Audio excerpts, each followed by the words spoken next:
this week on the Bubble Chat. They're not praising you for real. They are really tearing you apart and acting like it's a joke as well. You know what I mean? So that wasn't appropriate. Sometimes you just gotta let a kid be a kid.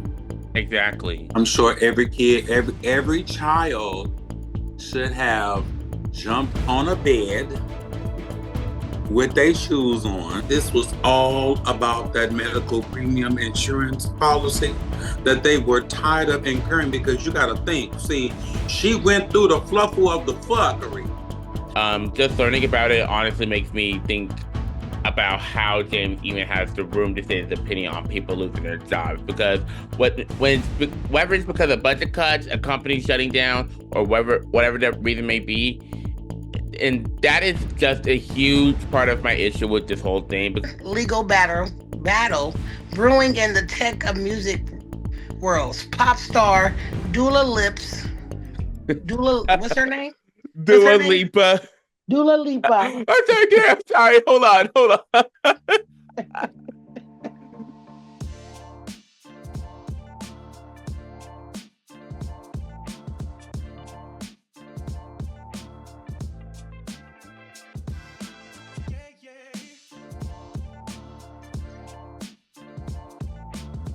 Welcome back to another brand new episode of the Bubble Chat. Pop in, grab your favorite drink, and get comfortable, because today we are absolutely bursting at the seams with the things to talk about. We got a massive lineup for you today. We're diving straight into the biggest trends, current takeovers of our timeline, sharing a few hot takes of that might just ruffle some feathers. And of course, bringing up your signature unfiltered breakdown of the week. Most talked about pop culture moments. Well, before we jump into the chaos, we have a quick favor to ask. If you love hanging out with us every week, please make sure to hit that follow or subscribe button wherever you get your podcast. Leaving a quick review or rating also helps us grow the bubble, and we appreciate every single one of you who takes the time to do it. So whether if you're listening in on your morning commute, winding down after a long day, or just need some background noise while you pretend to be productive, we're so incredibly glad that you are here. So let's not waste any time or another motherfucking second. We have a lot of piping hot tea to spill. Let's get right into it. And as the great Wendy Williams once said, how you doing? It's time for Hot Topics. All right, moving into our first big topic, we need to talk about the massive backlash of the Kevin Hart roast on Netflix. The Minneapolis community leader of the racist justice advocate on strongly, what is that word?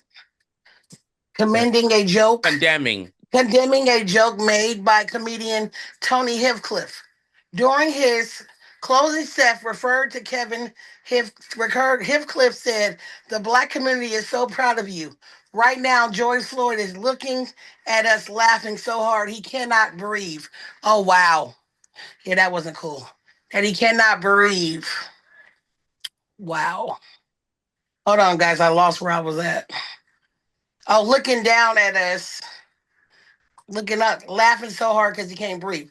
Now, if you want the full content on what we linked in the previous episode down below, George Floyd's auntie Angela Henderson and cousin Paris Stevens spoke out, saying that while they believe that the roasts were meant to be punchline boundaries, were meant for pushing boundaries, the comment was deeply disappointing, and it put a powerful moment when Perry says, "I can't breathe," and cried out for his mother during final moments of his murder. It's not a joke. It was fear and pain and darkness and heartbreaking.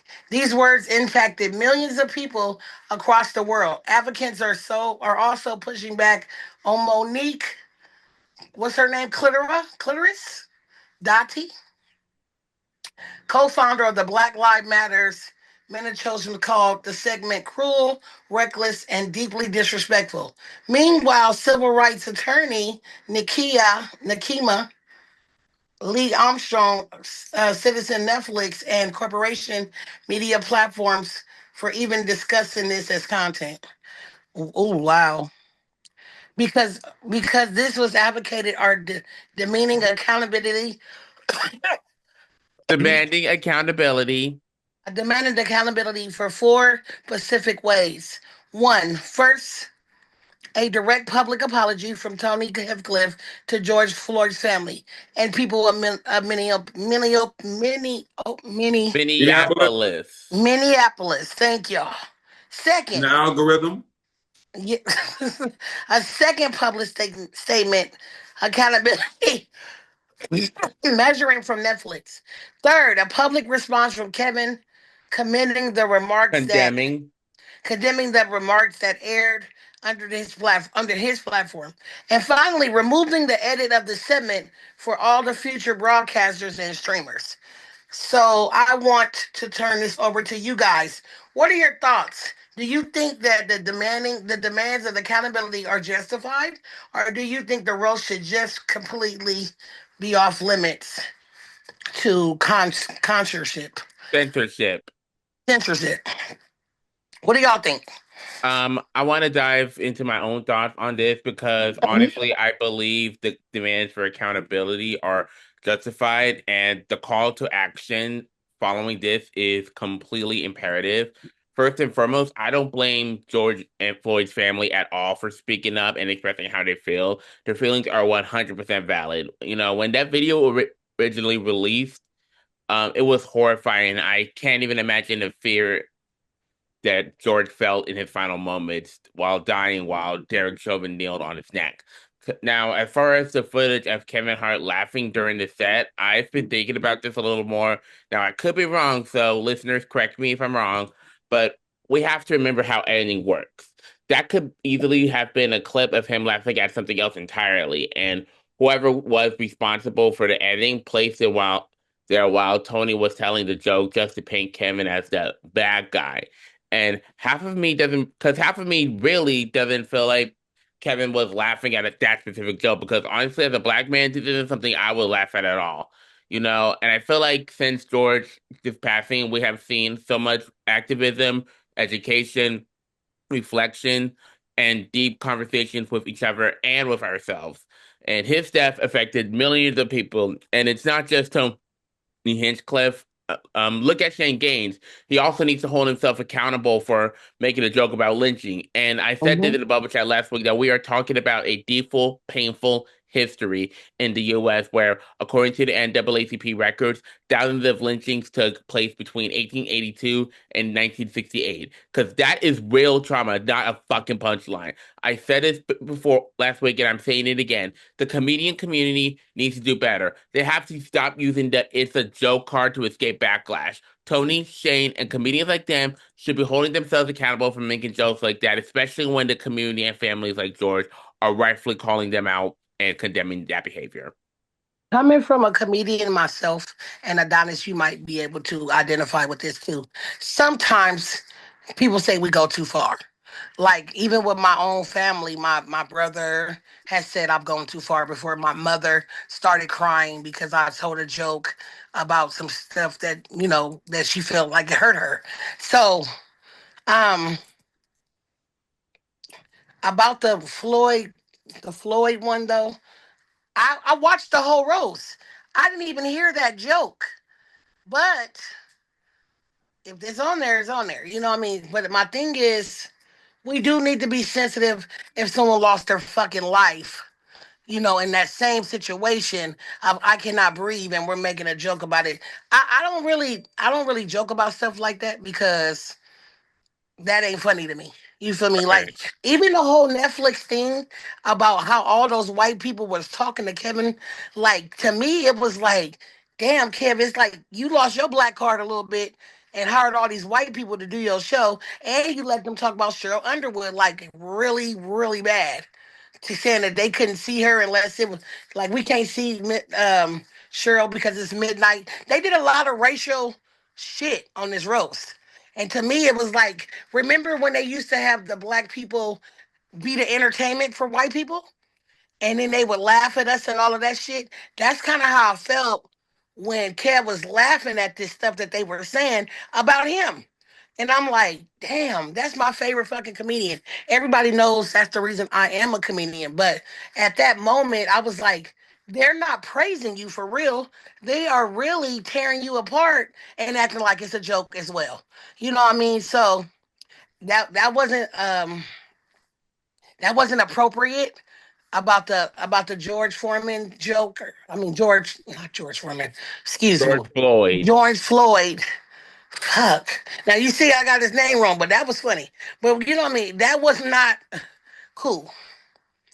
It really was. But comedians, when we're talking about death and stuff, we could do better with that. What you think, Adonis? Um, there's this phrase that I came up with some time ago, and it's being consciously unconscious.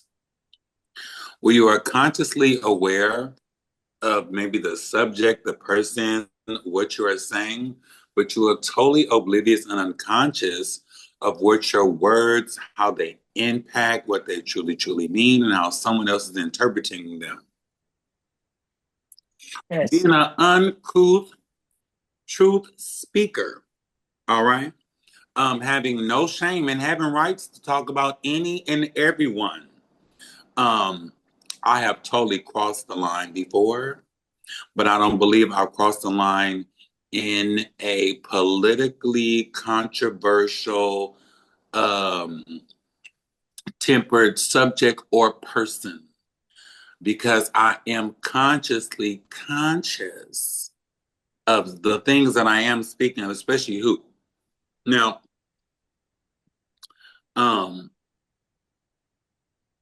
I do believe that they cooned, they Chicken George Kevin Hart.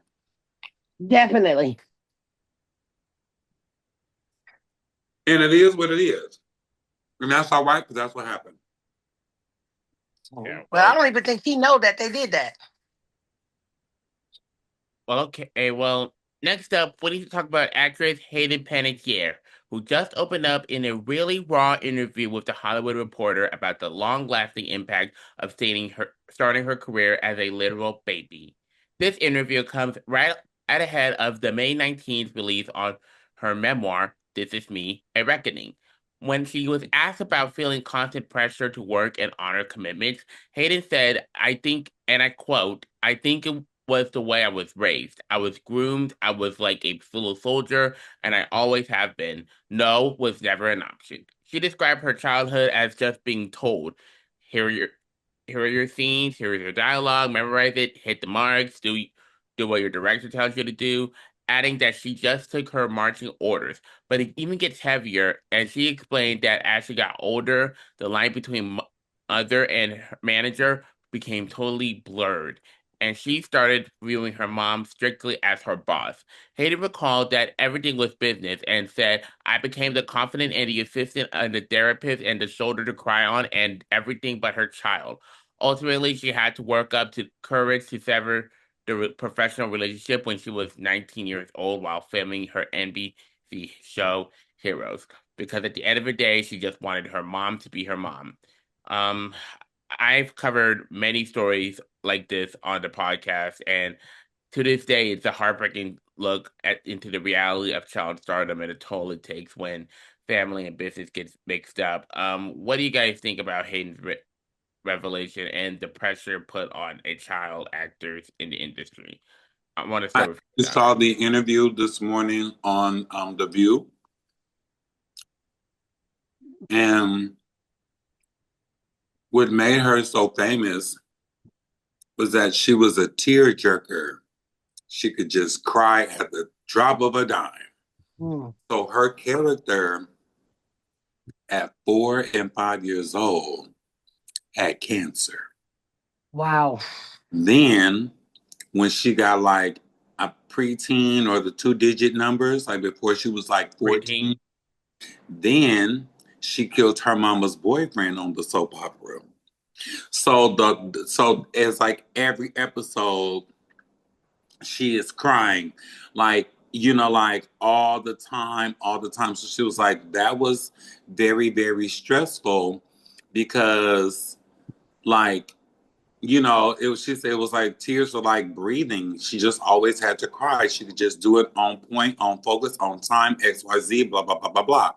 When it got to her being 19, she said that was just a totally failed attempt in trying to nurture or rekindle a mother-daughter relationship. Her mama was not fucking with it. Her mama actually went in, yeah, her mom make like a public statement against her. Like, yes, like I'm not fuck with you, bitch. Make that money, get it. This was your child prodigy. So, you know, we see child stars, you know, such as Michael Jackson, such as, you know, even Janet Jackson, you know, actors, the Disney babies, all these things, you know, at some point, at some time, you just gotta let a kid be a kid. Exactly. I'm sure every kid, every child should have jumped on a bed with their shoes on. Mm-hmm.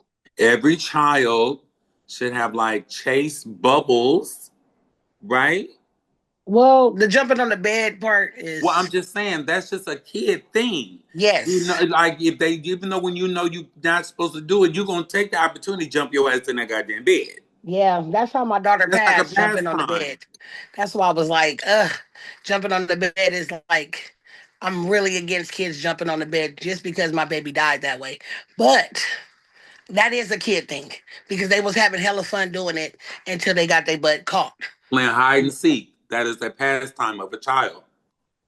I definitely understand that some of these parents be working the child too hard. They're not having a room to be a child because they got to remember a script and they got to go do this and they got to take pictures and they got to do interviews. And they're like, damn, I just want to go to regular school. I don't want to, I didn't want to do this. You Bitch, chose this can I for me. just go to the park for 20 The minutes? kids don't have a choice in it. The parents, Right. oh, I'm putting you in modeling and that's what it's going to be. And they can't say no to their parents. So it's like, what do they do? But yeah, I do think it's too much pressure on the kid having them do all of that stuff.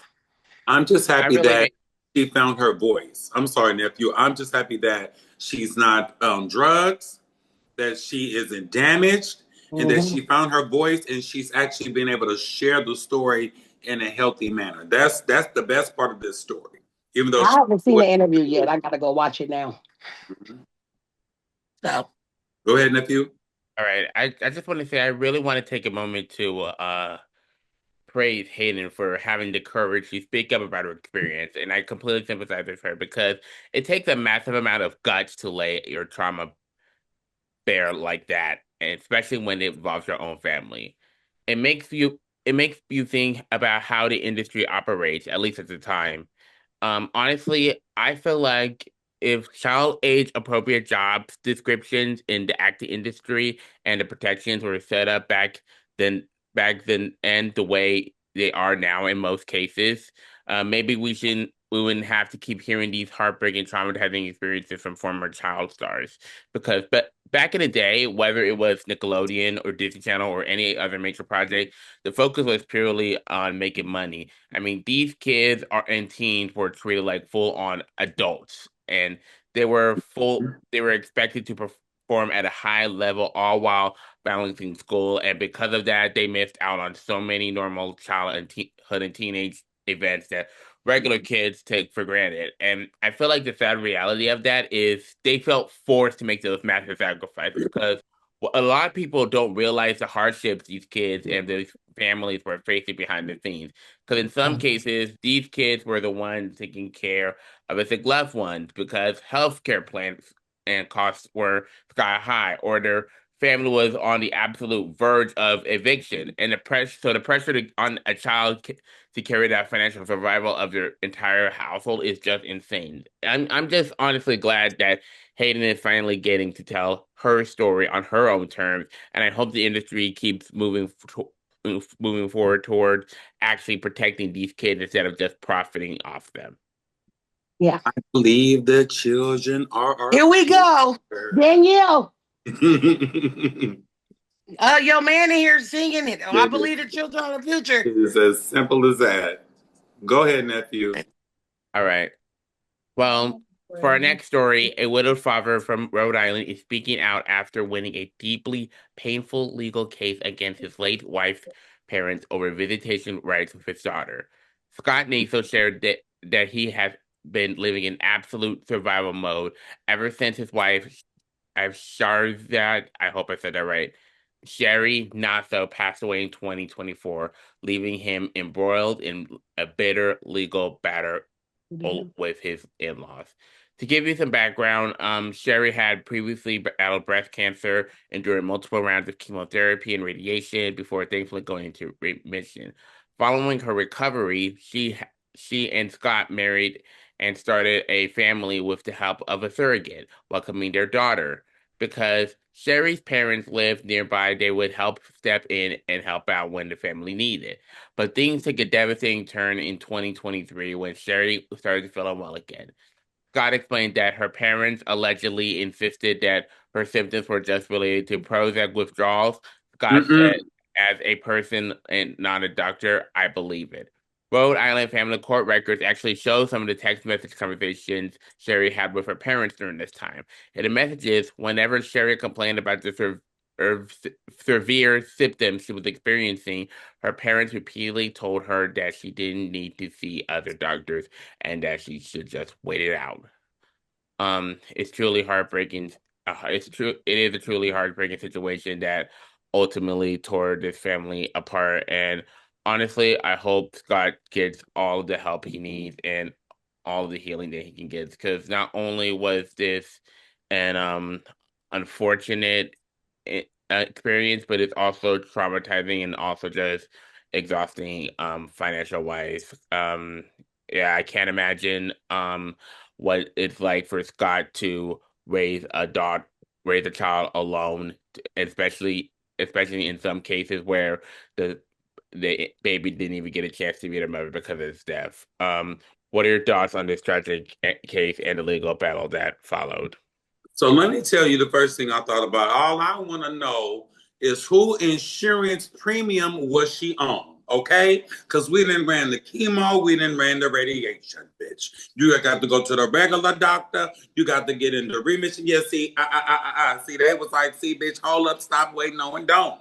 Now you didn't beat the cancer. You are a survivor. You not gonna give up. So don't be calling the doctor like no punk pussy bitch. But see, I think this was all about that medical premium insurance policy that they were tired of incurring because you got to think. See, she went through the fluffle of the fuckery. Then you got married and you had a baby. See, we ain't had nothing but to add them on to the motherfucking policy. Here goes some more motherfuckers who got to pay for it. So I'm gonna bet the last medulla in my skull that it has something to do with that goddamn insurance premium. What's wrong with you? Just hold the phone because I'm thinking as a real person, I'm thinking as a parent, I'm thinking as a cancer survivor. I survived cancer, okay? On the county's coin. Oh yeah, I was lost for about 18 months, girl. you're done. Yeah. I was going through smokes and mirrors and I had cancer all in my ass. They finally got it out. Now, if I start if I start feeling sick again, I'm damn sure going because the county gonna pay for it. But if my father or my mother had to foot that bill, I'm sure they would tell me like her mom and daddy had told her, bitch, hold on, wait. So the parents had to pay for the bill, basically. Now, now that's not a disclosed detail in the story, but I'm trying to tell you it wasn't nothing but the insurance policy and agreement that had them say, wait a minute, sis, wait. Yeah, because why else would they be telling her to wait a minute unless it was coming out their own pocket and that bill Yeah. was higher than a motherfucker? But however, now your daughter dead and you ain't got the baby ain't got no mama. You know what I mean? Like that's some bullshit. Cheryl should have went on to the doctor anyway. It might have been a scam Todd set up anyway because they probably wanted the money to cash out on her anyway from all the money they spent Go on on and them. die, girl. Go on and die. They probably had a life insurance plan and all type of other medical They was plans. like, girl, just wait, just wait, just wait, let her kick. Nothing to help her but to kill her. That's crazy. And say if she died, we don't have to file for bankruptcy, Frank.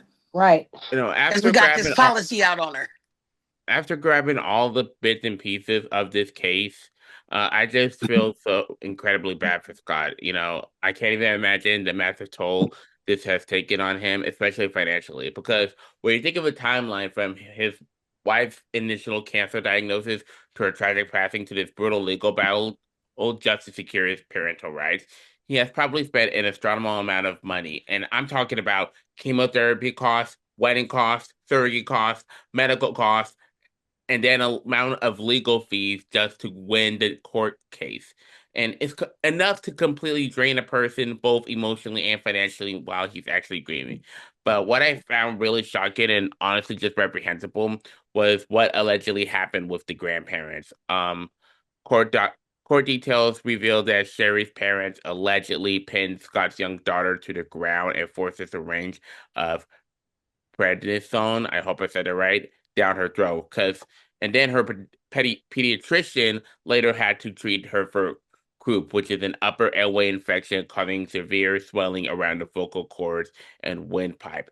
To make matters worse, Scott's father-in-law claimed that he wasn't even aware he needed the father's permission to medically treat his granddaughter. And I'm honestly just so glad to know that Scott's daughter is okay, because I felt like death could have easily been fatal. It is terrifying to think about the danger they put in that little girl in. And it makes complete sense that soon after Sherry died, Scott refused to allow his parent-in-laws to visit and completely cut them out of his life. And Scott even mentioned that his daughter has never once asked to see her grandparents again. And honestly, I don't blame either of them at all, because why the fuck would you want people around who respect no boundaries? I mean, this little girl could have died after being pinned down and shoved with a medical substance. And on top of that, it was Sherry's parents' responsibility not to overlook her symptoms, to tell her to avoid doctors when she was sick. And as Scott feels, her death was completely preventable, and this is a heavy, frustrating burden to carry. Because it's infuriating to think that they played a role in delaying the care she desperately needs. So I just hope Scott gathers all the strength he can get to raise his daughter as a single dad. I mean, he is building a whole new life for the two of them and from scratch, and that takes an unbelievable amount of resilience, because as successful as this legal win is, it isn't going to bring back his wife, and it isn't going to undo any of the immense pain and trauma that he has carried. He deserves peace, and I hope this victory finally allows him and his daughter to breathe a little easier and start to truly, truly heal. Well, next up, we have an update on the massive drama surrounding popular beauty influencer James Charles, the former Spirit Airlines employee who was verbally attacked by Charles in a viral video, has officially refused to accept his motherfucking apology. As many of you may probably know, James Charles has faced intense public scrutiny this week after posting an inflammatory video that actually caused him to hemorrhage followers. The 26-year-old influencer went viral for slamming a Spirit Airlines worker who had reached out to him for help after losing her job when the company shut down following a bankruptcy filing. Now, naturally, the internet dragged him forward. In response to the massive backlash, Charles ended up deleting the controversial TikTok and reached out to the employee privately via DM to apologize. Now, how motherfucking ever, according to the worker at the center of the controversy, it was, as singer JoJo once famously said, simply too little, too late. Child, it is definitely not good for James Charles over here. Now, what do you think about the employee rejecting the apology? Do you think that public figures deserve a second chance in situations like this, or was the damage already done? I'm just looking at this article where a flight attendant has lost his job when Spirit shut when Spirit Airlines shut down. Now here's the gag. I got fired and I see Canary. And am I asking her for help, a handout, or what's really going on? Like, just because, um, there is the saint, there is the hero effect that we have. Being an icon, looking up to people, giving them Right. way more grace and things than we should. That's what happened to R. Kelly. We thought so highly of him, and then what? Not our. It's just like we kind of gave them had the God syndrome with them. So I don't know what provoked her to reach out or be so vulnerable, or I would say vulnerable, to be so vulnerable to expect something. I got a question. What? So James Charles said something about Spirit Airlines. Am I No, he following? was he was at the airport, and Mhm. Spirit I Airlines don't had think he just was at the airport. okay. So, but It was basically in his room with a camera on his phone, explaining his take on what's it like for people to lose their jobs because of right, the shutdown. because So they he were wasn't talking at the about airport. Spirit Airlines going bankruptcy and shutting down, and it's a massive layoff. All the people that work Oh, there. everybody shut down because of the shutdown of Yeah. life, No. COVID. Spirit Airlines is no longer. Really? Yeah. So Spirit Airlines need to be not no goddamn longer anyway, because it's the cheapest goddamn flight and it's ghetto as hell. when But I however, here, that's Frontier too, and Spirit, and whoever this people are, Spirit. But I like Spirit a lot better than Frontier. But anyway, so James Charles is a TikToker. uh, Yes, And then after that, some lady that got fired during the shutdown reached out to him yes, and asked for a uh-huh. help now, a I think handout. he went in and He verbal disrespected her. fury, verbal fury. So he disrespected her, the one that asked for him for help.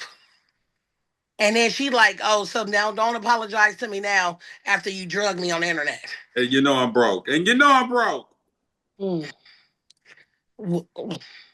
It's a little sticky. First of all, why the hell are you reaching out to somebody that made a video about Spirit Airlines? Okay?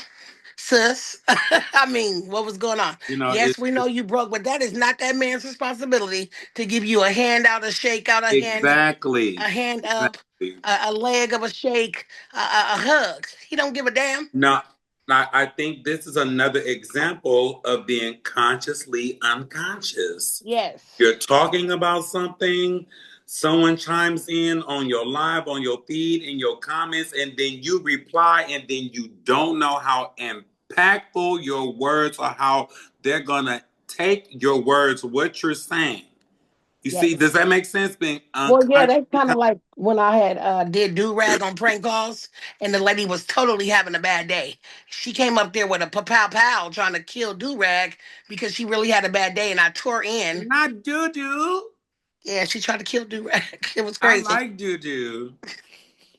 But I'm just saying, you never know who's having a bad day, and I might hear the conversation one way, you might hear it another way, and then there's another person who hears it a whole different way. It's telephone at this point, so we have to be careful because now she like, damn, you knew I was broken. I privately reached out to you. You feel me? And you drugged me and made a video about it. Fulfill. Disres, damn. But in the comedy world, we would have laughed. But that ain't right, James. Now, shit. I Mm-mm. just want to say this too. Not to scold Canary or Adonis, but What? like What you if about to he, say disrespectful? What? Nigga said not to but scold us. I understand that he doesn't really want that he couldn't help out because that's one thing. I mean, so the least he could have done was basically hope that she carries through. But as far as this controversial topic that just discovered, just learning about it honestly makes me think about how James even has the room to say his opinion on people losing their jobs. Because whether it's because of budget cuts, a company shutting down, or whatever that reason may be, and that is just a huge part of my issue with this whole thing because honestly, let's just call it what it is. The job market right now is still shitty since it's been shitty since a long time ago, or since we learned about it in last year. Because if you look at the data from the National Employment Law Project, recent revisions from the Bureau of Labor Statistics show that the economy actually lost 67,000 jobs over a 3 month period. And over the course of last year, the unemployment rate rose 0.4 percentage points from 4.0% in last January.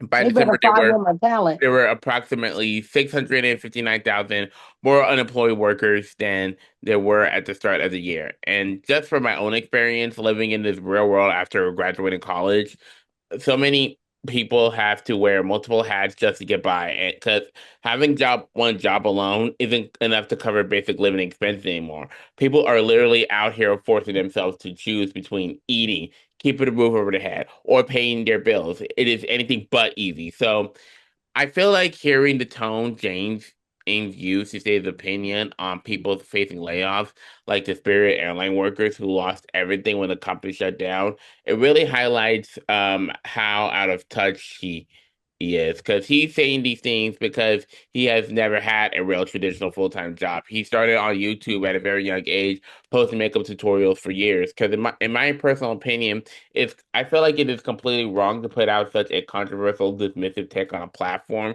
where over 4 million people look up to you, especially when you haven't even walked a single mile in your shoes. And let's be real, this wasn't James' first controversial act. Many listeners all remember 2021 and the heavy allegations of child grooming because we see this. I feel like we've seen this pattern constantly in the YouTube community. Creators get involved in toxic or flat out awful situations, whether it's child grooming, pushing racial stereotypes, or taking underage users explicitly. And then the backlash is then you put on of these massive public apologies. But I feel like when you actually examine those videos, it always feels like the sorry I got caught moment. It's all fake tears, dramatic sighs, and a scripted performance. So at the end of the day, I want to say that James Charles isn't perfect, and his opinions on topics like these definitely aren't either. If this former employee doesn't want to accept his CM apology, that is entirely her choice. And it feels like James just wanted to do some quick damage control so he could move on from his mistakes. But that doesn't mean what he did was okay. And I'm not defending what any of that. Because public figures, I feel like they need to realize that real people are fighting to survive out here, and their livelihoods aren't content for a tone deaf TikTok. Hmm. Okay, next up, we have a major legal battle brewing in the tech of music worlds. Pop star Dula Lips, Dula, what's her name? What's her Dua name? Lipa. Dula Lipa. I'm sorry, I'm sorry. Hold on. I was so serious. Okay, pop star Dula what? What's her name? Dua Lipa. Okay, Dula Lipa has officially taken a legal action against Samsung over allegations that the tech grant used her image completely without permission. According to the federal complaint obtained by the people, which was filed in the U.S. District Court of the Central District of California, Lupa Lupa Lipa. Lipa Dua Lipa. Lipa has accused Samsung of using the copyrights backstage photo of her on the actual clipboard boxes of television shown all across the United States. She is seeking $1.5 million in damage. She ain't playing. Okay, and damages. On top of any profiles the company Profits. made, huh? Oh, Profits. any profits the company made connecting to the sales. These are Pacific TVs. The lawsuit alleges that Lipa. Lipa first became aware of the what? Of the infringement. of the infringement back around June 2025, when fans online actually started pointing out that her legal team claims that they immediately sent a crease of deceased Thief, demanding to deceased, protect her. Huh? thief, and deceased. What'd I say? Crease and Okay. deceased. Ah, shoot. Where was I? Oh, a cease and deceased, demanding to protect her rights of publicity that Samsung continues to use the packaging anyway, with her lawyers describing the company responding as dismissive and calls out Samsung has since responded to the lawsuit, denying any allegations misuse of the absolute mess of the situation. That highlights just how valuable celebrities' likeness really is. Do you guys think? 1.5 million justified for her face being printed on the cardboard boxes? Or do you think that this was just a massive corporation communication breakdown? All right, Canary. First of all, I just want to say this. When you said Dua Lips, I cracked out because it kind of like reminds me how Wendy Williams was talking about Lipa facing backlash of you know of being in a strip club, throwing in cash, and she when it calls her Dula Peep. That's what it all kind of reminds me of. Adonis, stop doing that. Sorry, Dula, I messed your name all the way up, baby. I'm sorry. Yes, you did. Yes, you did. Okay, so I'm gonna throw another scenario out there. So Rihanna had the Fenty Beauty product, right? And it Yeah. blew up all these things, right?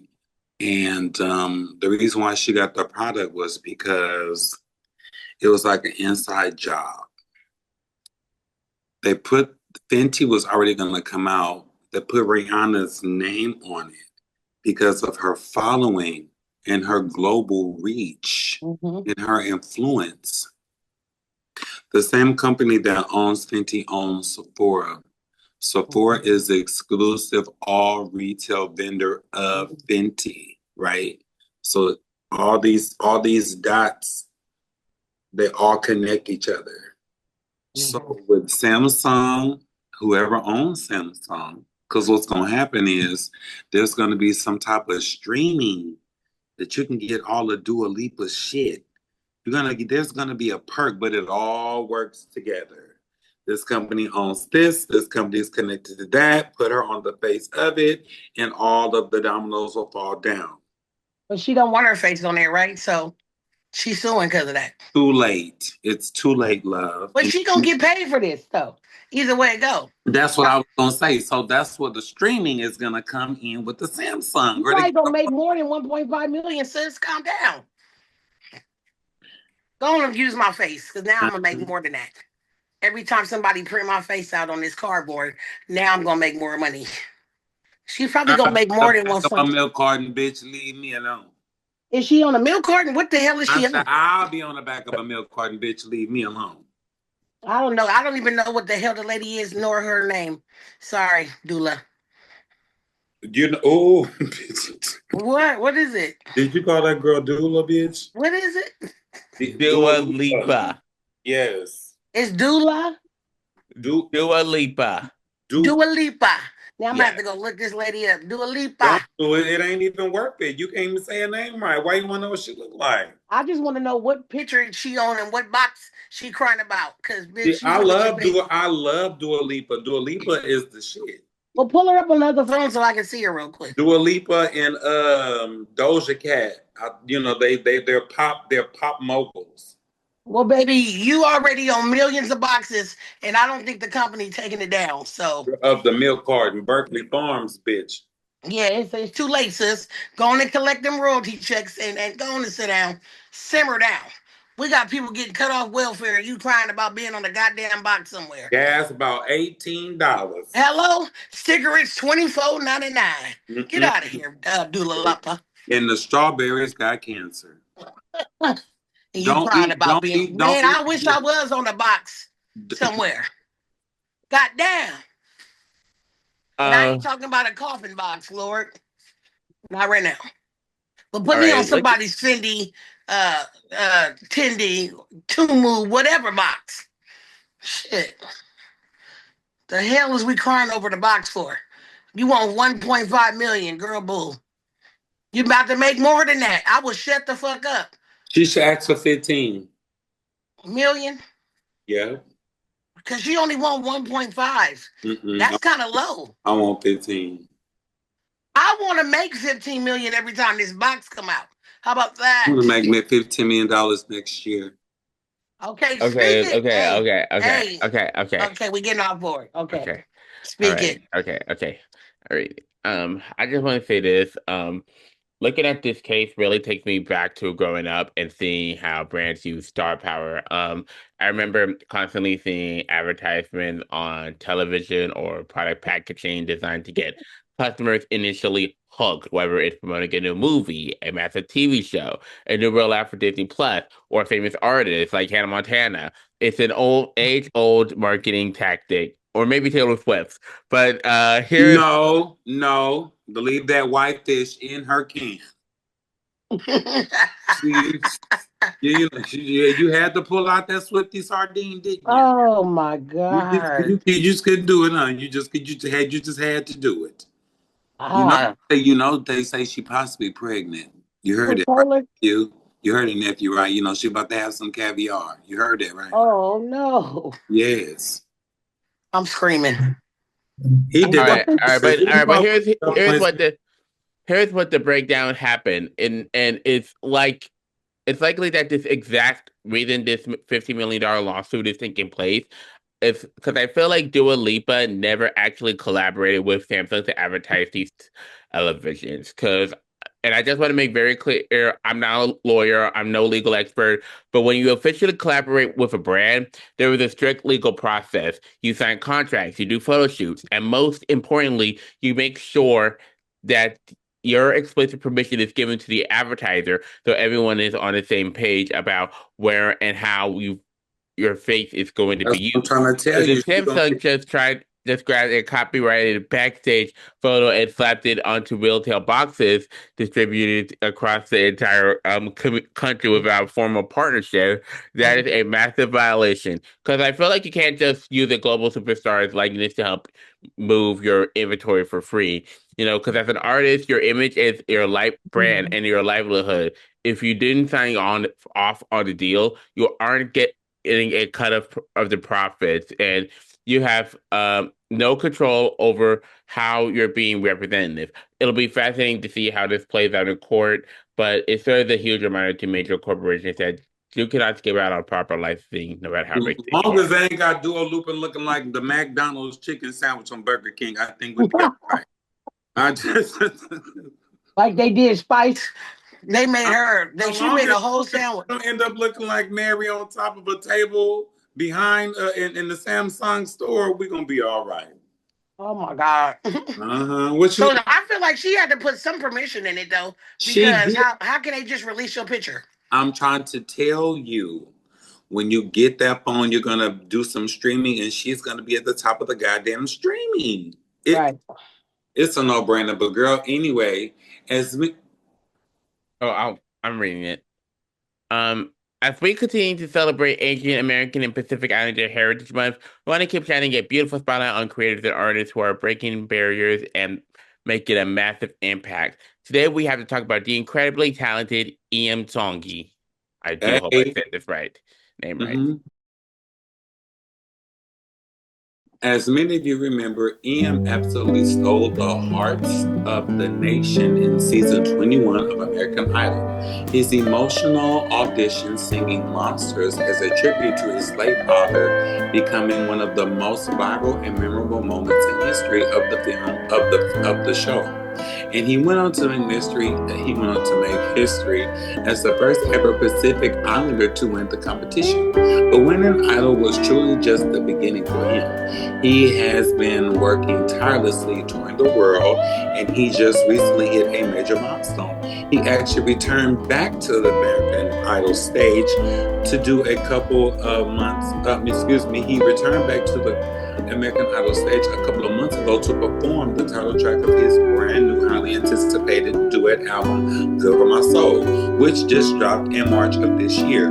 He has given fans an amazing treat by teaming up with fellow alumni Thunderstorm Ortiz for a beautiful rendition of John Cruise's Island Style. I don't know, not one of them people know that goddamn song. But what makes EM so special is how he beautifully blends his cultural roots, island reggae vibes, and laid-back soul into a sound that is entirely his own. Give it up for EM Tanji.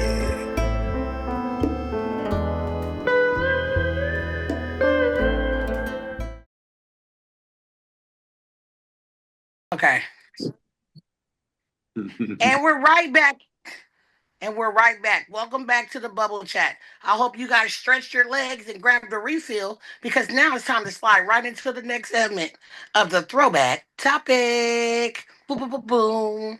This is the part of the show where we pull back the curtains, hopping into the digital time machine, and revisit these iconic non non Hold on. strategists, Nostalgic. nostalgic, I didn't want to mess it up, our download Catholic moments from in the day. We still live rent free in our minds. Whether it's a classic culture, whether it's a classic pop culture history, or an old school media trend, or just looking back on how things used to be, we're unpacking it all right now. So let's hit a rewind and drive straight into today's throwback. Well, for today's throwback topic, we have to travel back to 2017 for one of the most explosive Sorry, that's made that you do that. Nutella. I got that lick. Okay. For today's throwback topic, we have to travel back into 2017 for one of the most explosive moments in modern rap history. We are talking about the legendary shutdown between Nicki Minaj and Remy motherfucking Ma. The internet was absolutely shook when Nicki Minaj finally responded to Remy Ma's harsh, nearly 7-minute diss track, Sheether. Nicki didn't come along either. She dropped a brand new track called No Frauds, and she brought along with her Young Money, Heavyweight, Drake, and Lil Wayne to back her up. Now, taking this shit to Instagram right after the release, Nicki didn't hold back. She explicitly wrote that this records can't be lies. Great diss records are facts. She used that logic to clap back hard on the track, rapping directly about Remy Ma's 6-year jail stint for allegedly for assault and dragging her record sales numbers. Oh gosh. To top it off, Nicki threw down an absolute boss challenge, giving Remy Ma exactly 72 hours to drop a hit. She even promised to give Remy Ma $500,000 if she could manage to book a show or interview anywhere without mentioning her name. It was an ultimate high-stakes hip-hop pettiness, and it completely dominated the culture back in 2017. Now, looking back on this petty bitch bullshit, what are your thoughts on the legendary beef? Did Nicki's strategic chess move with No Frauds steal the win, or did Remy Ma Sheeker still take the ground for pure rap battle energy? Remy Ma ate that bitch up like a stale Crispix cracker crumb. Okay, that's what she did. I gotta go watch it again. She obliterated that bitch when she talking about her ass popped and her ass shots and all that shit, and then she eating Clarissa Shields and Papoose up right now with her song out. You leave Rim alone. She done already get prison time. Y'all don't know she'll beat y'all ass? And she shot a friend over $300. Damn. Yeah. Remy been the GOAT. You feel me? Nicki Minaj is like a whole different category of Remy. Like, we got New York and Barbie New York or something. Like, what the fuck? I gotta go rehear to this before I can say who did what. I can't remember it. Remy been rapping for a long, long time though. She did eat up Papoose and Clarissa. I ain't gonna lie. So. What are you eating? Oh, me? I'm ignoring you. I'm gonna keep asking. Here's some barbecue chicken. Are you supposed to be eating that? It's baked barbecue chicken. It ain't fried. See, I said, are you supposed to be eating that? Yeah, if it's baked. As long as it ain't fried with hella salt. I got some potato salad and a dinner roll. Is that what them people gave you to eat tonight? Mm-hmm. Sure was. So what is Diamond eating? A spoon. Huh? Mm-hmm. Boy, you ain't eating shit. Right. Air. I'm licking on Nutella. Is that ice cream? No, it's hazelnut chocolate. Oh, stop eating that. This is my dessert. Oh. Do that on camera.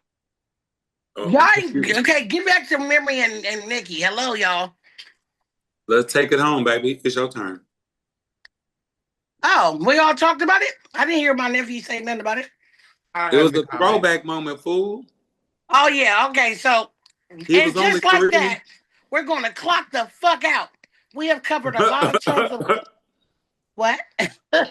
We have covered a ton of ground today, from holding the comedy community accountable and the fight for Adonis, put that spoon down. Politicians of child stars. That's not the word. Pro-elections of the child star to the Catholic world of influencers, drama, and corporation legal battles. A huge thank you to all of you hanging out, popping into the bubble chat, and sharing your time with us. Now we want to know what y'all listeners think about any discussions. Let us know your thoughts. Don't forget, if you haven't already, make sure that you follow and subscribe button. Follow and our subscribe button, whatever you get your podcast, so you will never miss an episode. Until next time, stay safe, stay blessed, and stay out of the bubble. Bye, guys. Bye, everybody. Bye. Why did my toenail just break?